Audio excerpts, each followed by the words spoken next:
Okay, and we're on. So today we have Denis. I appreciate you being on here, Denis. Oh, thank you so much. It's a pleasure.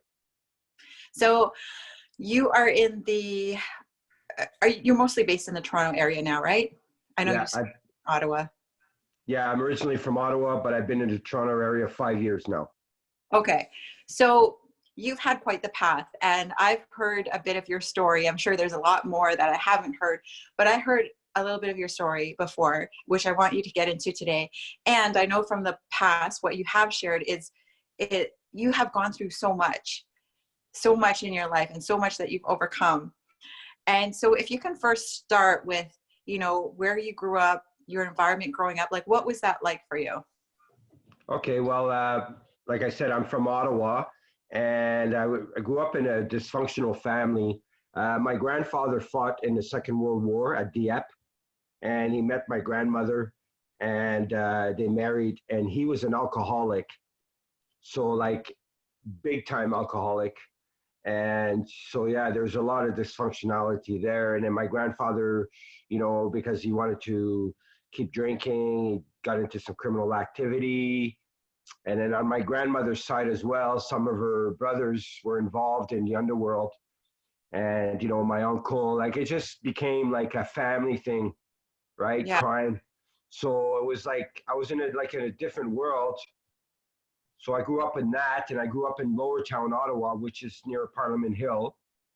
And I went to school. Everything was normal till I was about, 9 years old, and then I started being influenced by my uncle, right? Because I saw him, walking around with guns, drugs. I mean, firing off guns in the basement, card games upstairs, a lot of swag. I mean, stolen stuff. So yeah, so it was around me all the time. So I was kind of impressed by it because I saw the big roll of cash and the nice brand new cars. And, you know what I mean? I was kind of like, wow, that's who I want to be, Yeah. Wrong move. But yeah, so I ended up and I started getting in trouble. First time I went to detention center was in Ottawa, Bronson Detention Center. And I was there as just to like a detention waiting to go to court on some robberies and some break and enters. I broke into a judge's house, believe it or not. No way. Yeah, and then I was Did you know it was a judge's house at the time? No, I didn't. Oh, wow. And he was a criminal court judge, a superior court judge. Jeez, nice. I think it had a lot to do with me going federal at such a young age, because the police, when they arrested me, they told me, they said, you ever get trouble when as an adult now, because you broke into a judge's house, it's on your record, you're going to go to federal prison. And I didn't believe them, right? But anyways, I ended up in reform school. Then I got shipped out from the reform school, Alfred. I got shipped out to Oakville, which is a maximum security at the time. And then I got released from there, went back to Ottawa, got some more trouble, ended up out west with my mom trying to save me, And then I ended up out west, and then I ended up with a bunch of charges. I was like 15. I was in county jail. Then they sent me up to adult court, and then they sent me to the federal pen. And then I did about a year there, about 8 months there. I got shipped out for fighting with the guards, and then I got released from Stony Mountain Penitentiary, and then it just on and on, like for 10 years. Like I was in and out of jail, in trouble. And then I started running with some heavier people, because when you go to prison, you meet heavier people. Oh, yeah. Wow. So you've been shipped from pen to pen to pen across Canada, right? It sounds like. And when you were young, did your uncle or your parents ever think like, hey, we don't want you to go down this route like your uncle did or we did, or no intervention? Well, my mom and my stepdad, yeah, my mom and my stepdad, they wanted me to get a job, go to work, be good, go to school, all that. But yet at the same time, they're and I love my mom, don't get me wrong. And I love my stepdad. And because my dad wasn't around, right? Like I saw my dad twice in my life, but they're telling me that. But at the same time, they're telling me, if you're going to do crime, be smart about it. Like get a job and then do things on the side. Yeah. So it was like what kind of message is that? Of course. And then they let it, and then my mom let it go around, like stuff go around me, you know, like my uncle was living with us, you know, there was guns in the house. I Yeah, mean, why didn't you put up with that, right? Like, this is just questions I'm asking myself now. for sure. And really, what were they supposed to tell you if they had all that stuff around, your uncles around? Like, they can't tell you one thing and then do another, you know? Well, that's exactly what they did. Yeah. It's But as a okay. kid, like, It's okay to commit crimes, but as long as you don't get caught, and you know, do it the smart way is basically what they're telling me, right? yeah. But they're So, like, yeah, it's funny. And so, and are your parents still alive now? my mom is, and my stepdad, yeah. But my dad, he died a long time ago. My dad was a pretty heavy guy. He was, you know, he had the same kind of background as me, and but he ended up joining a motorcycle club in the Gatineau area. It was Okay. a predominant club, but he ended up dying young. He was ran off the road by the police, and they Oh, cut his leg off. So he sued the Quebec provincial police for $100,000. I mean, there's so many stories I could tell you. Like, I can only imagine. So you were sentenced at 16 years old to the pen. yeah. Now, legally, that should not have happened, being 16. Well, they have a back then they had a clause. It was called Section 9 application with the Criminal Code of Canada, Alberta, and they could take your juvenile charges and waive them to adult court. To adult, yeah. And that's what they did. They gave me a Section 9 application. I can't imagine. So, you know, my experience of being in the pen, not myself, but visiting and, you know, building a marriage behind bars. And I cannot imagine a 16-year-old boy or girl in a federal penitentiary. Yeah, I, well, like, you know, actually, Jessica, it wasn't too bad there because Drumheller was like gladiator school. So most of the guys there were like 18, 19, 20, up to 24. I mean, you had the older guys there too, right? But most of the population was younger younger, bucks. But I was still the younger buck, right? of Like I was course. the youngest of the whole prison, right? Sure. And myself, like I have, my son is going to be 16 this year, and I cannot imagine him like knowing that he'd be in a federal penitentiary. Just even if the guys were younger when you were in drum, just being in that environment, like there's still, your mind is still not developed. Like you're still so fresh, so young. You know what I mean?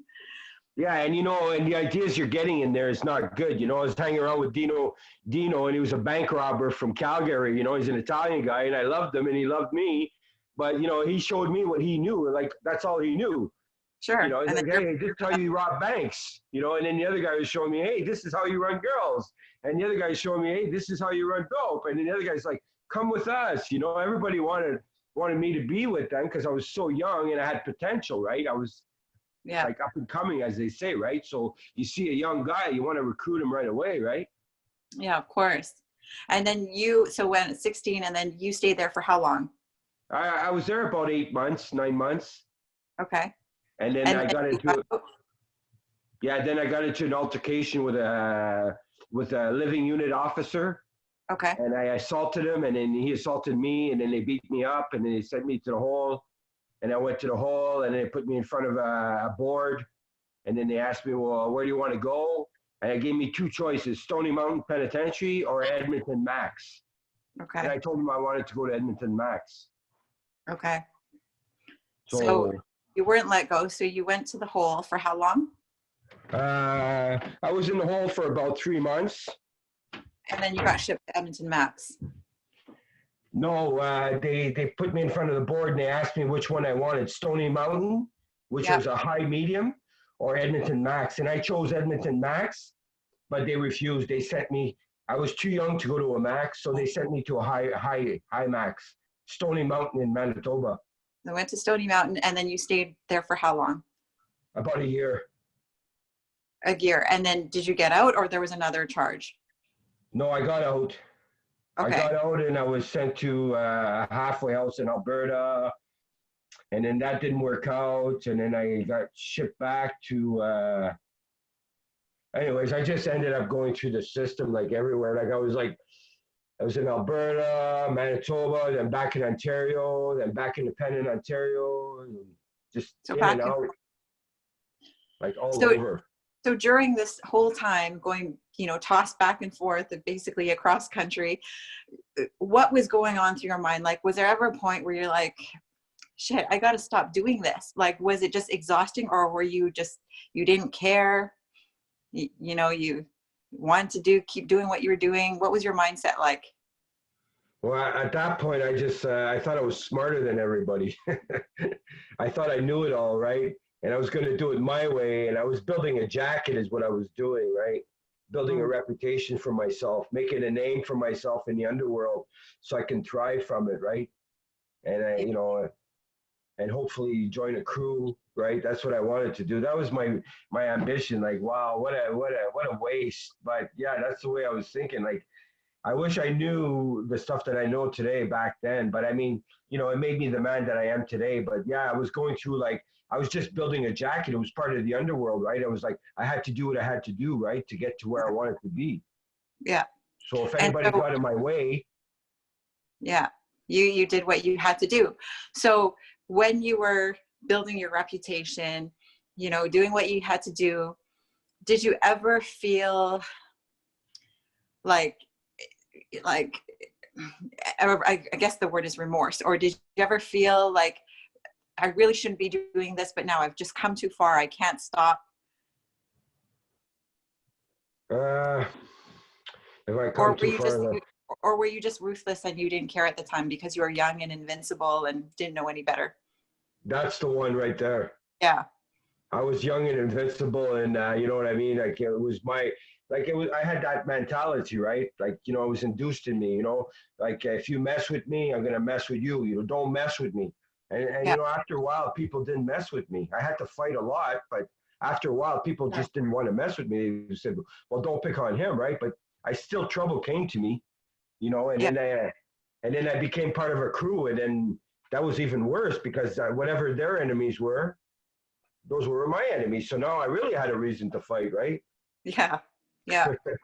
Now you really dug a hole. So, oh man. So you've now how long, so was it not like 10 years you've been in the system at least? For some Oh, reason I'm thinking 10 years in the pen. yeah, I did. Well, I served 10 years. I mean, I did some provincial time. I think I did about maybe a year and a half, 2 years out of that in the provincial system because I was in Millbrook for about a year. And then I picked up another 2 years there. And then I went to Collins Bay. I mean, yeah, it was like 10 years in and out, like in and out, in and out. Like, I go to county jail, go back to the federal system, get back out, get back more trouble, and then just on and on. And then 10 years went by all of a sudden. It was like, wow, I got 10 years in. I was 31 and I was released from my last federal institution in 1997. I was released from Donnacona. It's a maximum security penitentiary in Quebec, just outside of Quebec City. So a huge chunk of your life, especially your formative years, have been in and out of the system. Yeah. Well, my younger years. Yeah. So do you have any regrets of the time that has been wasted, that you spent just back and forth trying to prove yourself? Do you ever regret anything? Oh, for sure. I mean, like, like, if I would have went the right way, got a job and, got, like, just a normal, I probably, like, right now I'd probably be retired. I have a good pension. You know what I mean? I could have got a good trade under my belt. You know what I mean? Yeah. But I always look pretty easy, and it's not always Yeah. easy. It's interesting when I go into jail and I hear some of these guys get engaged, the older guys get engaged with the younger guys, and I hear how the younger guys they're like, dude, it's not worth it. It's not worth it. And they're talking about experience, right? And, I personally, I don't believe in regret, because I believe that whatever we go through makes us. However, I get it. I can understand how a lot of guys who've been through the system, have been in and out of prison, out of jail, tell these younger guys, like, I've been where you're at and it's not worth the time. Like, trust me, I've been there. Yeah, but I try to put myself in that guy's shoes, the kid. Yeah. You know, like I'm the older guy and I'm telling the younger guy, bro, he's like, yo, I'm smarter, you know, I know how to do this. I got this. I go, yeah, you got this, all right. Take a look, bro. But then I'm thinking, I remember when guys used to talk to me and say, yo, D, you got to slow it down. You're going to end up with a life sentence.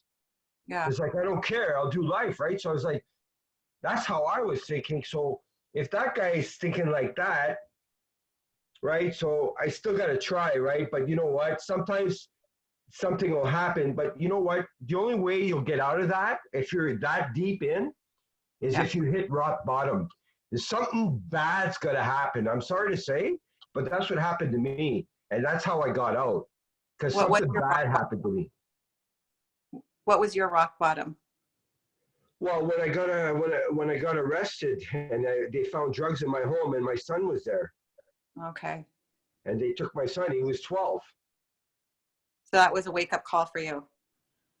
Well, first of all, my son gave me the strength to change because I had to go to court to try to fight to get him back. Yeah. So in order for me to do that, I had to like really make changes in my life. I had to go to school. I had to take programming and everything. And then when I started doing it, I was like, you know what? I'm going to scam the system. Then I said, wait a minute. I'm not scamming the system this time. This time I'm being real. Do you want your son? And I thought to myself, I said, you have to be real. So then I went to these programming with an open mind, you understand, an open consciousness, so I could absorb this in. And it changed me as a person, like the physical part of it, you know, like getting a job, like finding a different way of making money. But I still had that core mentality. Even though I wasn't involved in crime, I still had that mentality. It's hard to explain. You know, you have to change from the inside if you really want to make the changes. And you know what? You really got to be a tough person. And I'm not talking about physical, I'm talking mental. Because in order to go for 25 years, a criminal lifestyle, criminal family, criminal everything, and then to turn around and to walk away from it all and to go the straight route and to treat people with respect and start to love people and try to understand people instead of trying to roll over them is not an easy task. Yeah. Yeah. I can only imagine. And you've done it.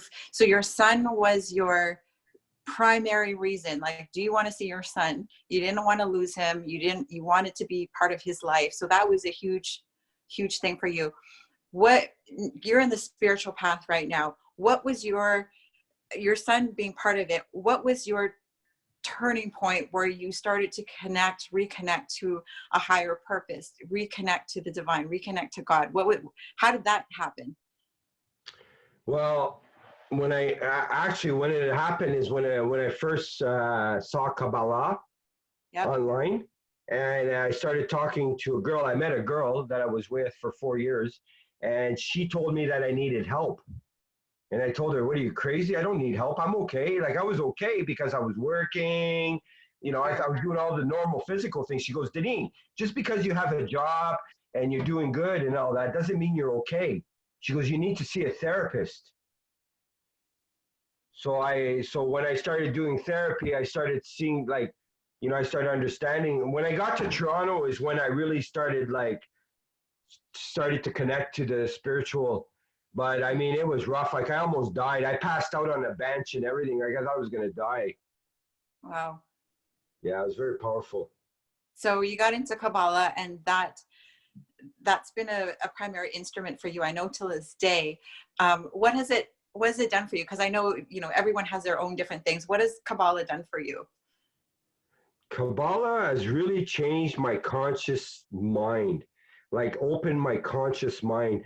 And what I mean by that is, like, you know, even though you work, you do all the normal things in life, you still have those things, you know, the ego, the anger, the pride, thinking for the self alone, not thinking of others, all those things, and a lot of other things too, right?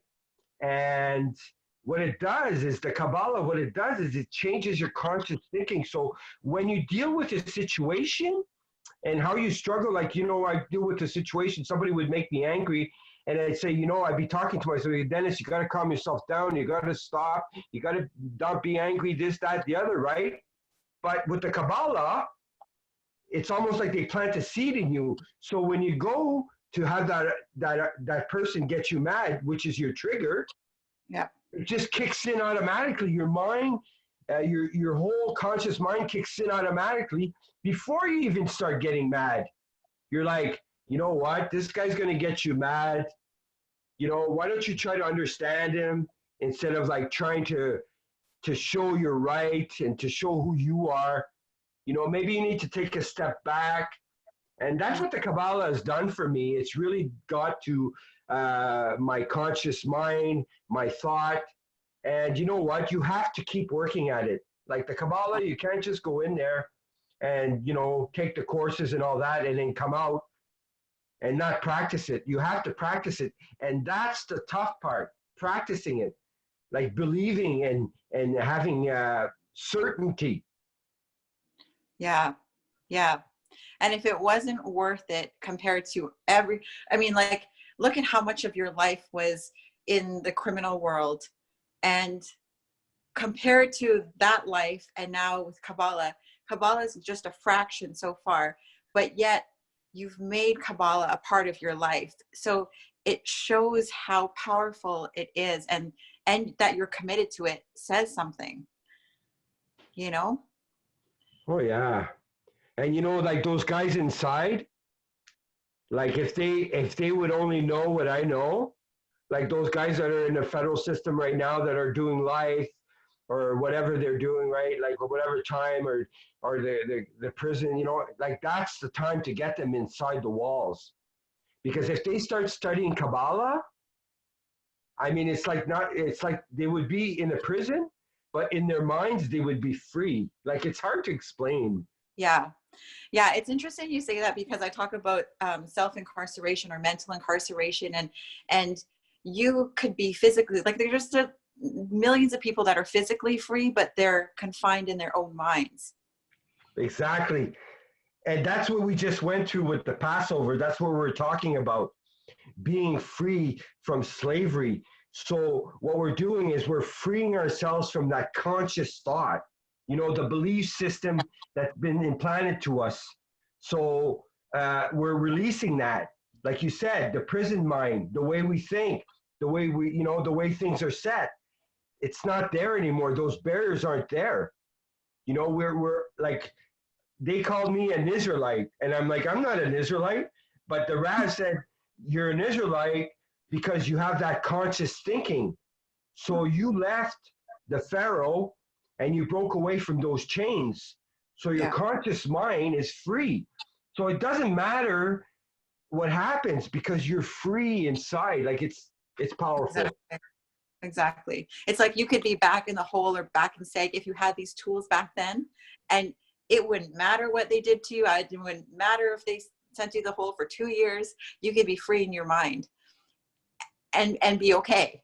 And by doing that, you're setting the consciousness for the people around you as well. So you shift that way of thinking for everybody, and not only for yourself, but it has an effect. It's like this COVID-19. Yeah. Everybody's focused on the dark and, but if everybody has that conscious thought about, we're going to be okay, it's going to be okay, and everybody puts that thought together, we're going to get through it. But like the Rav said, everything balances itself out. It's the nature, it's the universe, it's the way it works. Yeah. Yeah. 100%. And I'm glad you said that about the guys, like having this work, not saying, I mean, there's different ways to support people, right? And their spiritual, Kabbalah works for some people, some others, it's something else. I know that with Kabbalah, they've gone down to the Dominican Republic, and there is a prison there, 10,000, supposed to be 2,000 capacity guys, and they have 10,000 men in that penitentiary. Wow. And one of the the ladies that does film for the Kabbalah Center, she told me about this story. She was the only female that went down there to do the documentary.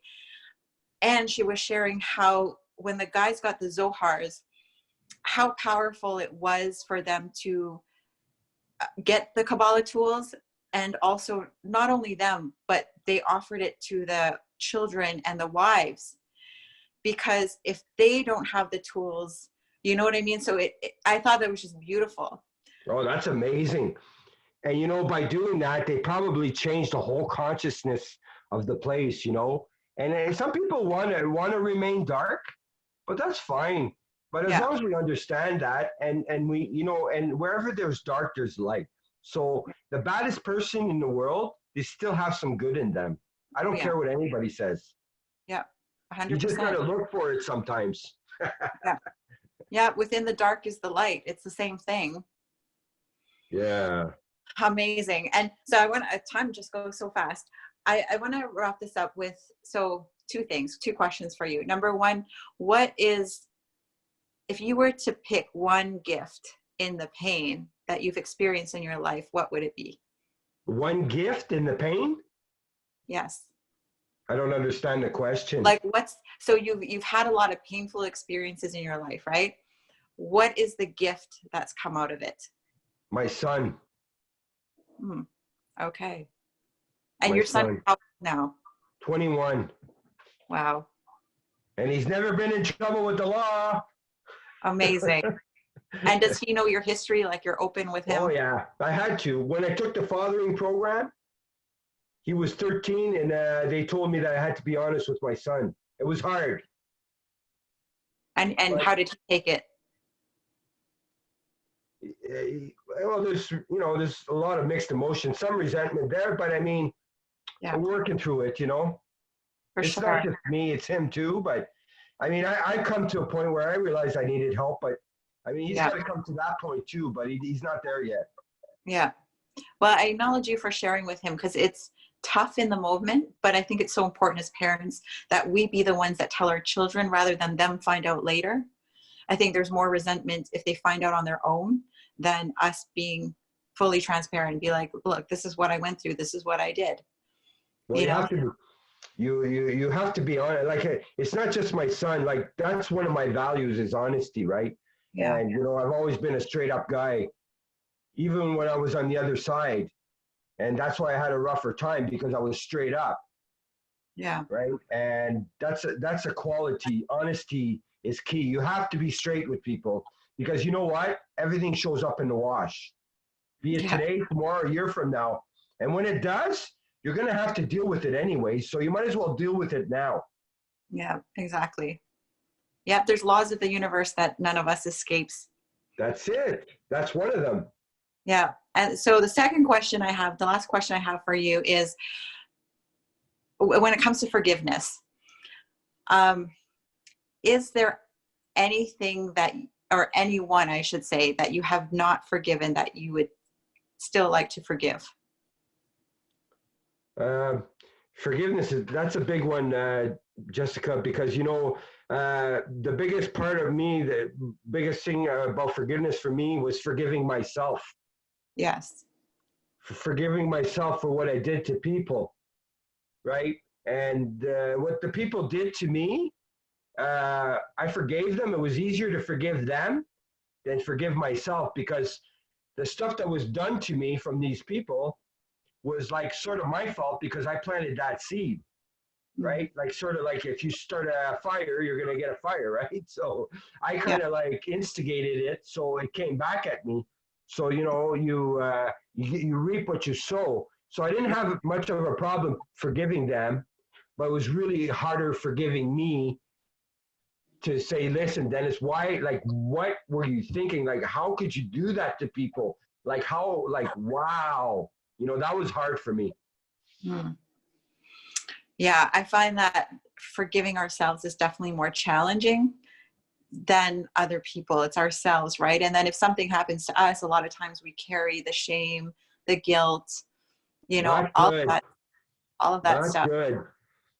Well, I get what you're saying. And, you know, you're carrying all that weight and you think you're okay. And you're like, oh, I'm okay.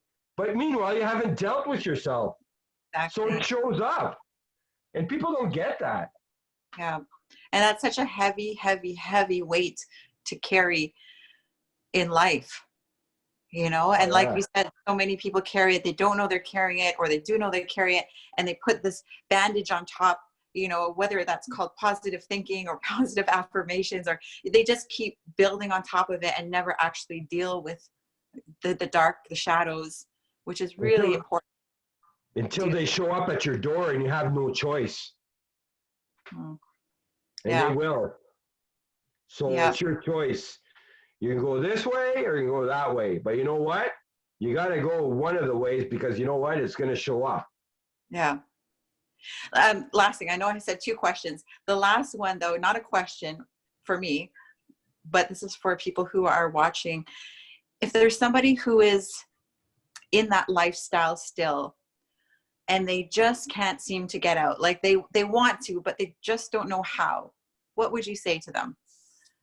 Well, start with the physical stuff first. Like, you know, if you're making a living, you know, selling drugs, try to get a job, right? Try to break away that way, you know, and believe in yourself. Don't doubt yourself. Never doubt yourself. Believe in yourself and learn to forgive yourself. And, you know, start with the physical things, the retraining, the job, how you're making your money, who your friends are. Those are the physical things. That's just one step of the process, but that won't do it. Yeah. You have to do more. But I mean, that's a start. Yeah. Starting with your physical environment, cleaning that up. Yeah. Got it. Beautiful. Well, I so appreciate this, Denis. It's always great reconnecting. So nice to see you again, Jessica. You too. We'll talk soon. Okay. Bye-bye. Bye. Bye.